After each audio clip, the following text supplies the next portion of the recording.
Assalamualaikum warahmatullahi wabarakatuh. Bapak Ibu dosen yang kami hormati, izinkan saya untuk menyampaikan video terkait dengan eh, Sikola 2.0 yang mana tentu kita sudah melihat di WA Group bahwa ada edaran dari beliau Bapak Wakil Rektor Bidang Akademik dan Kemahasiswaan bahwa penginputan nilai nanti dilakukan tentu dari Sikola ke aplikasi CPL baru kemudian ke Neosia. Tentu ini akan kami diskusikan dengan Direktorat Transdiva karena eh, perlu dipahami bahwa untuk kasusnya perkuliahan bersama ada masalah kita di aplikasi CPL. Kenapa? Karena pertama RPS itu hanya ada di home base Neosia. Misalnya kalau pendidikan kewarganegaraan itu hanya ada di ilmu pemerintahan, prodi S1 ilmu pemerintahan, karena di sanalah home base-nya usianya. Tapi eh, kalaupun ada di prodi-prodi yang lain RPS itu tentu tidak update dan tidak sesuai dengan RPS yang terbaru yang kita punya. Yang kedua, bahwa untuk bisa didorong ke aplikasi CPL itu tentu harus ada di setiap prodi RPS itu. Lalu kemudian harus ada jadwalnya juga di setiap prodi, terjadwalkan setiap prodi di aplikasi CPL. Nah, ini yang tentu perlu dibicarakan secara lebih intens dengan Direktorat Transdiva. Nah, sebenarnya di saat Pak Hendra menyampaikan dulu sosialisasi, ada jalan dari Sikola ke Neosia. Walaupun kemudian tentu yang idealnya dari Sikola ke aplikasi CPL lalu ke Neosia. Tapi dengan kondisi khususnya di program bersama, apalagi dengan sistem penjadwalan kita mix, bagaimana kemudian kita bisa mendorong ke prodi-prodi itu sesuai dengan prodinya, karena di dalam kelas itu bisa jadi ada 2, 3, 4 prodi yang mana itu termix di dalam satu kelas. Nah, itu juga tentu sesuatu yang kita harus diskusikan bersama. Jadi, Bapak Ibu, pada video pertama ini saya ingin menyampaikan yang ideal. Nanti video kedua, bagaimana kita menyikapi realitanya gitu. Nah, ini sebenarnya di setiap home base prodi itu RPS MKU sudah ada, dan RPS kita ini sudah dimutakhirkan, sudah direview oleh LPMPP tentu lewat fasilitasi dari pimpinan universitas. Nah, inilah RPS kita yang sudah mutakhir ya, bahwa ada CPL sikap, CPL pengetahuan dan keterampilan umum, itu tentu CPL yang sudah ditentukan oleh universitas, dan ini tentu menjadi acuan dari setiap prodi. Lalu kemudian kita turunkan menjadi CPMK, juga ada 3, karena juga ada unsur sikap, pengetahuan, dan keterampilan. Baru dari setiap sub CPMK itu lahirlah dari CPMK itu lahirlah sub CPMK yang tentu sudah tersusun di RPS kita, dan setiap sub CPMK itu ada apa namanya, ada bobot penilaiannya, ada metodenya, dan ada indikator penilaiannya. Ringkasnya Bapak Ibu, bahwa eh, inilah yang menjadi rekap dari penilaian kita untuk pendidikan kewarganegaraan. Nah, jadi CPL 1, CPL 2, CPL 3, yang mana itu terkait dengan CPMK 1, 2, dan 3, itu ada 30% untuk sikap, kemudian ada 40% untuk pengetahuan, ada 30% untuk keterampilan. Nah, ini setidaknya ada 5 ini. Jadi inilah yang harusnya ada di sekolah, karena inilah yang akan diekspor ke aplikasi CPL. Nah, ini bagusnya sebenarnya sistem ini kalau kita taat dengan sistem ini dan semua sudah jalankan dengan baik, karena terukurlah proses pembelajaran kita sesuai RPS. Dan tidak boleh ada indikator nilai yang tidak sesuai RPS. Karena RPS sudah mengamanahkan itu, dan tentu RPS lewat sebuah pengkajian pencapaian mata kuliah itu. Nah, sehingga inilah nanti yang mungkin di video kedua kami akan pikirkan bagaimana Bapak Ibu membuat lebih sederhana indikator penilaian di sekolahnya masing-masing, karena menurut evaluasi kami, monef kami, sekolah perkuliahan bersama yang betul-betul lengkap itu hanya sekitar 10 sampai 15%. Sangat sedikit yang mana menggunakan secara ideal. Bahwa semua mengabsensi di sekolah, iya. Bahwa di sekolah ada ruang-ruang tugas, iya. Tapi bahwa itu diperiksa, dihubungkan dengan indikator penilaian itu hanya sekitar 10 sampai 15%.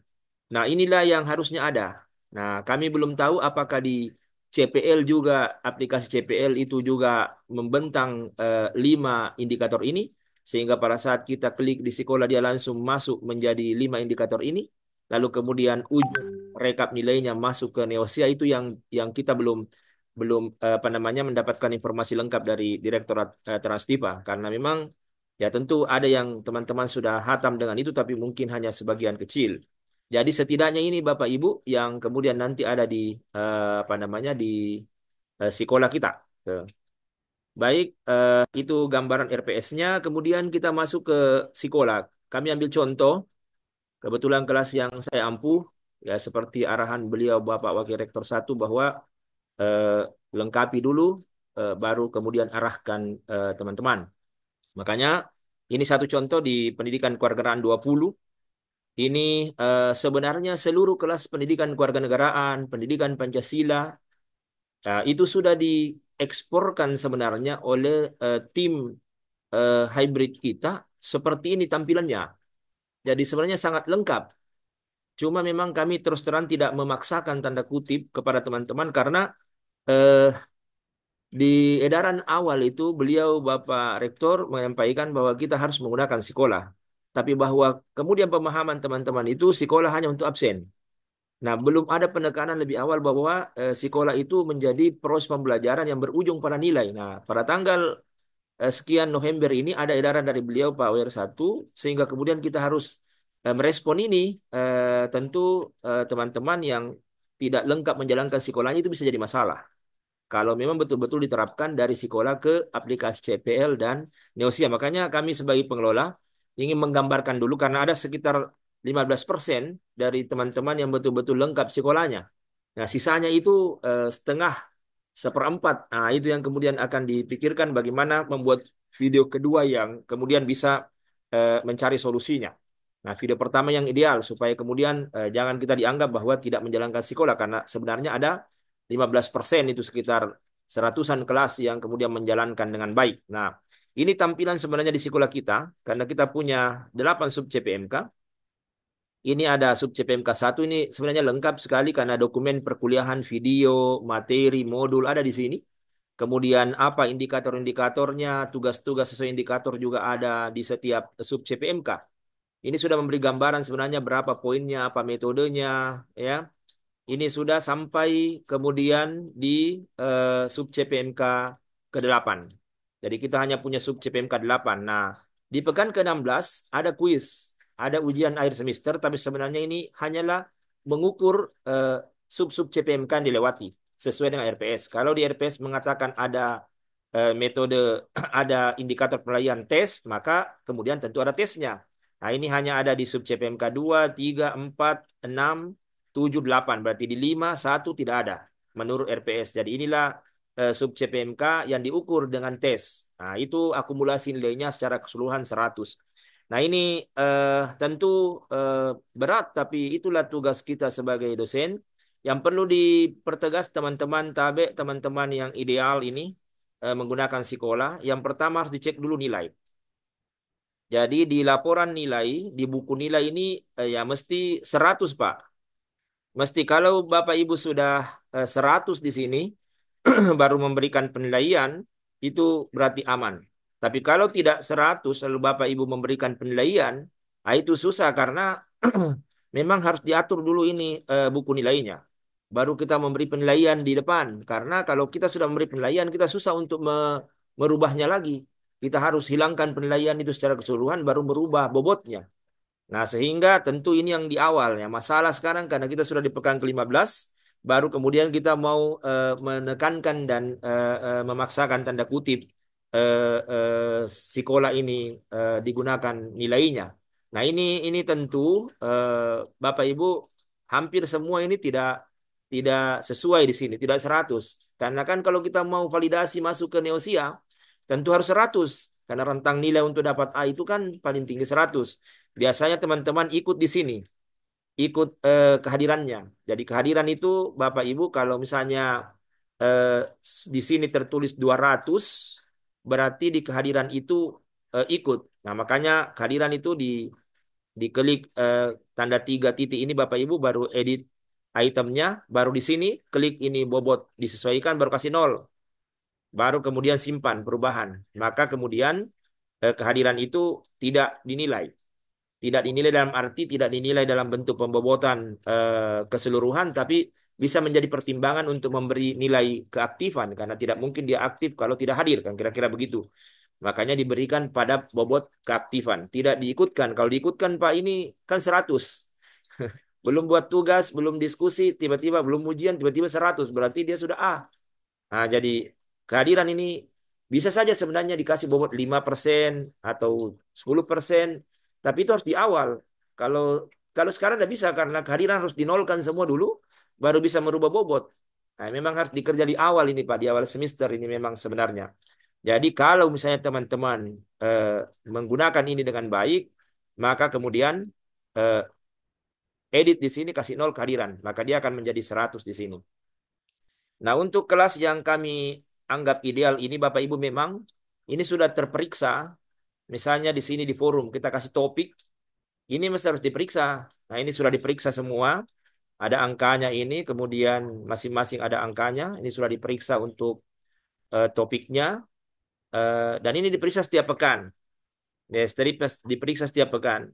Tugas individunya misalnya ini memang harus diperiksa sehingga inilah tugas kita sebenarnya harus menuntaskan seluruh sub CPMK. Nah, ini ada yang terlambat, tentu nilainya kurang dari yang tepat waktu. Selain melihat isinya tentu, kemudian ada tugas kelompok, ada tugas kelompok. Nah, di sini ada tugas kelompok. Nah, ini tentu hanya eh, kelompok tertentu, apa anggota kelompok saja yang menyetorkan, sementara yang lain tidak perlu. Nah, nanti dikasih nilai kelompok. Itu sudah diberikan juga nilainya. Tinggal ujian nanti karena belum masuk di ujian. Portofolio kemarin yang di pekan ke-7 sampai 9 ini juga sudah ada, sudah diperiksa juga. Ini sudah ada angka karena ini tugas kelompok sudah diberikan dan untuk melihat bahwa betul itu dinilai dan mahasiswa lihat ini memang prinsip akuntabilitas dan prinsip transparansinya jalan. Jadi ini bisa dilihat di daftar nilai Bapak Ibu. Ini kan ujian belum, ini masih dikasih kunci. Ah, ini berarti sudah diperiksa semua ini. Sub CPMK 1, 2, 3, 4, 5, 6, 7, 8. Ini 8 tinggal sedikit. Karena kan tinggal pekan ke-15. Kemudian ini tugas individunya sudah diperiksa. Eh, Kemudian ini tugas-tugas individu, tugas kelompok. Ah, ini tugas kelompok pekan ke-8 ini belum diperiksa. Kebanyakan belum diperiksa, hanya kelompok yang sudah kumpul saja. Karena sudah diperiksa di hari Ahad. Kemudian ada beberapa mahasiswa yang tidak masukkan ya tidak dikasih nilai. Nah, sehingga di sini ini sudah muncul Bapak Ibu nilainya mahasiswa sudah muncul. Nah, ini sudah ada A, A minus dan seterusnya dia menghitung. Ya, inilah nilai yang kemudian ya nanti tinggal diklik untuk kemudian apa namanya bisa dikirim ke aplikasi CPL. Tapi seperti apa mengirim ke aplikasi CPL, tentu nanti akan kami bikinkan video tersendiri karena kita belum dapat petunjuk seperti apa. Nah, ini yang dimaksudkan. Tapi tentu tampilan dari Sikola dan CPL itu berbeda. Ya, kalau saya lihat kemarin itu kita mesti mengisi, merapikan lagi. Nah, itu tentu yang perlu dipikirkan oleh teman-teman di Transdipa bagaimana kemudian sekali klik di Sikola maka itu yang muncul di CPL. Sekali klik di CPL maka itu yang muncul di Neosia sehingga tentu kita harus menyesuaikan itu. Cuma memang ya tidak sederhana yang kita pikirkan Bapak Ibu. Tapi itu tugasnya kami untuk koordinasi dengan Transdipa. Tugasnya teman-teman dosen validasi dulu nilai ITA di sekolah. Lengkapi dulu sesuai dengan RPS. Karena tidak bisa juga kalau tidak sesuai RPS. Inilah bagusnya sekolah karena memaksa kita untuk sesuai dengan RPS. Tapi ini yang ideal. Ini yang ideal.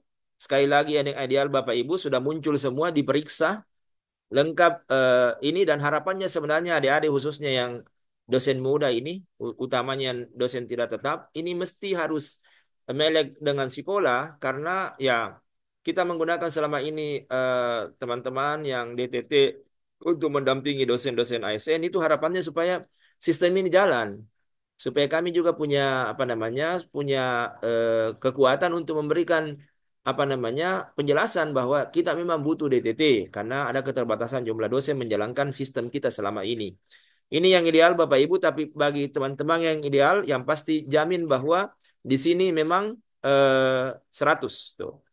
Kalau kita lihat di sini 100 dan kita sudah membeli nilai, maka kemudian aman. Tuh. Kalau di sini 100 dan kita kalau di sini sudah lebih 100, maka kita harus menggunakan cara kedua. Ini hanya bagi teman-teman yang memang menjamin bahwa apa yang ada di sekolahnya adalah terjemahan dari apa namanya terjemahan dari RPS dengan benar. Walaupun setelah saya monep secara acak ini penggunaannya dan secara keseluruhan melihat kelasnya mungkin hanya 10% kelas kita yang bisa ideal penggunaan sekolahnya full penilaiannya sesuai dengan sub CPMK masuk ke aplikasi CPL dan Neosia. Sementara sisanya kita mesti memikirkan cara keduanya. Baik, ini sengaja kami pisah videonya Bapak Ibu supaya ya siapa tahu Direktorat Transdiva merasa bahwa MKU ini mengakal-akali sekolah, membuat sederhana, tidak menjalankan di sekolah karena ada juga dari setiap mata kuliah kita ini yang ideal menggunakan sekolah. Iya, baik. Saya pikir itu untuk video pertama Bapak Ibu. Terima kasih. Assalamualaikum warahmatullahi wabarakatuh.